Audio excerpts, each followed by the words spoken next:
నమస్తే అండి, మీ పేరండి? నా పేరు గుబ్బల సత్యనారాయణమూర్తి. ఏం చేస్తారు? ఇది వ్యవసాయం కొద్దిగా ఉంది.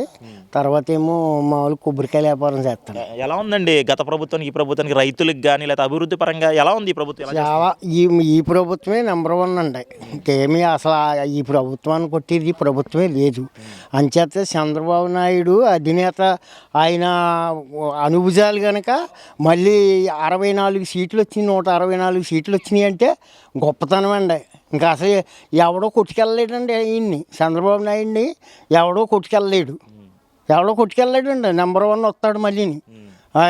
ఇదిగో రోడ్డు వేస్తున్నారు ఇక్కడ. రోడ్డు చూడండి ఎంత ఎలా అడిపేస్తున్నారు, ఎలా అడిపేస్తున్నారు. అన్ని విధాలు అన్నీ మంచిగా చేస్తున్నాడు.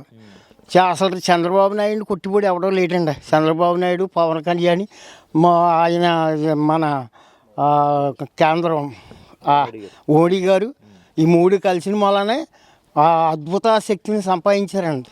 బ్రహ్మాండంగా ప్రజల్లో అసలు ఎలుగు వచ్చిందండి మంచిగా. మరి కాకపోతే ఈ ఆడవాళ్ళకి డబ్బులు వేస్తానన్నారు, 1500, నెలకు 1500 వేస్తానని చెప్పారు కదండి.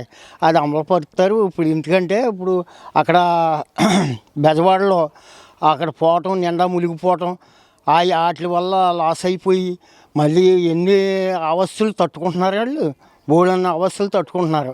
ఇప్పుడు ఇంకా ఈనాటికి కూడా వీళ్ళు వైసీపీ వాళ్ళు నానా తంటాలు పెడుతున్నారు వాళ్ళని. రౌడీయిజం, ఈ రౌడీయిజాన్ని అది పోతుంది. రౌడీయిజం వాళ్ళు ఏమీ రారు. ఒకవేళ వచ్చినా కానీ పరిపాలన చేయలేడు ఏమీని. చంద్రబాబు నాయుడు వస్తాడు మళ్ళీ, చూడక్కర్లేదండి. చంద్రబాబు నాయుడు, రామానాయుడు ఉన్నాడు. ఆయన ఇక్కడ ధర్మదాత, పుణ్యాత్ముడు, అన్నదాత.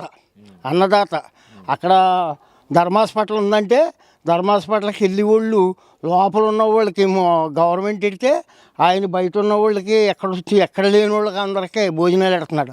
మళ్ళీ అన్నా క్యాంటీన్ పెట్టారు. ఎన్ని వేల జనం భోజనం చేస్తున్నారండి అక్కడ. చెప్పాలంటే ఎంత అద్భుతంగా ఉందంటే చెప్పలేనంత అద్భుతంగా ఉంది ఈ ప్రభుత్వం. ఇప్పుడు చూసుకుంటే వైసీపీ వాళ్ళు అంటున్నారు మా మీద టీడీపీ వాళ్ళు దాడులు చేస్తున్నారు, మాకు భద్రత కల్పించడానికి కొన్ని ఆరోపణలు అయితే చేస్తున్నారు. అది అనవసరం అండి, మాటలు చెప్పడం తప్ప వాళ్ళు ఏమి దాడి చెయ్యరు. శాంతంగానే పరిపాలన చేస్తూ ఉన్నారు. వీళ్ళే రెచ్చగొడుతున్నారు ఊకని. వాళ్ళని రెచ్చగొట్టి ఏదో రకంగా నానా బాధలు పెడుతున్నారు అంతే తప్ప వాళ్ళు మాత్రం వీళ్ళు రెచ్చగొట్టిటే ఉంటుందండి ఎప్పుడు. అంతే కదా తప్ప వాళ్ళు ఏం చేయలేరు. పనులు చేయటంలో వస్తాదు చంద్రబాబు నాయుడు. రామానాయుడు ఉన్నాడంటే ఈ ప్లాంట్ రామానాయుడు ఆయన మినిస్టర్గా ఉన్నారు కదండి. ఇప్పుడు మినిస్టర్గా ఉన్నారు, కనపట్టలేదు. అక్కడ పైనే ఉంటారు ఇప్పుడు.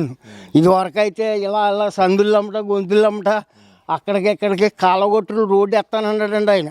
కాలగొట్లు, కాలువలకి బ్రిడ్జీలు, పుంతలకు రోడ్లు, రైతాంగానికి ఎంతో సౌకర్యం చేసేస్తానన్నాడు. చేస్తాడండి ఇప్పుడు.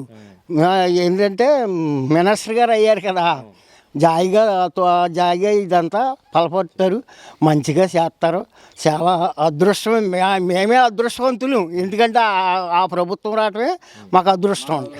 అది ఇప్పుడు ఎలా ఉంది మరి స్కూల్ పరంగా, విద్యారంగం ఎలా ఉంది? ఆ కంపెనీలు ఎలా తీసుకొస్తున్నారు? నారా లోకేష్ గారు ఎలా చేస్తున్నారు? అయ్యి బాబు, నారా లోకేష్ గారు 6 కంపెనీలు తీసుకొచ్చి అద్భుతంగా చేసాడండి ఆయన.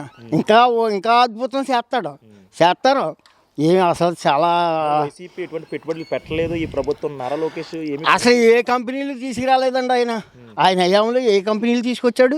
ఏ కంపెనీలను తీసుకురాలేదు. ఏదో చేసేస్తున్నానని ప్రభుత్వం చేసేస్తున్నాను అంటమే తప్ప పరిపాలనా విధానం ఆయనకి ఏమీ తెలవదండి. అసలు చెప్పాలంటే పరిపాలనా విధానం జగన్ గారికి ఏమీ తెలవదో చెయ్యలేడు కూడానండి. చెయ్యాలంటే చంద్రబాబు నాయుడే మంచిగా చేస్తారు. చంద్రబాబు నాయుడు, పవన్ కళ్యాణ్, తర్వాత మోడీ గారు ఇంకా అద్భుతంగా చేస్తారు. ఈ రాష్ట్రాన్ని బాగు చేస్తారు. ఈ రాష్ట్రం బాగుపడిపోయింది, ఇప్పటికే బాగుపడ్డది.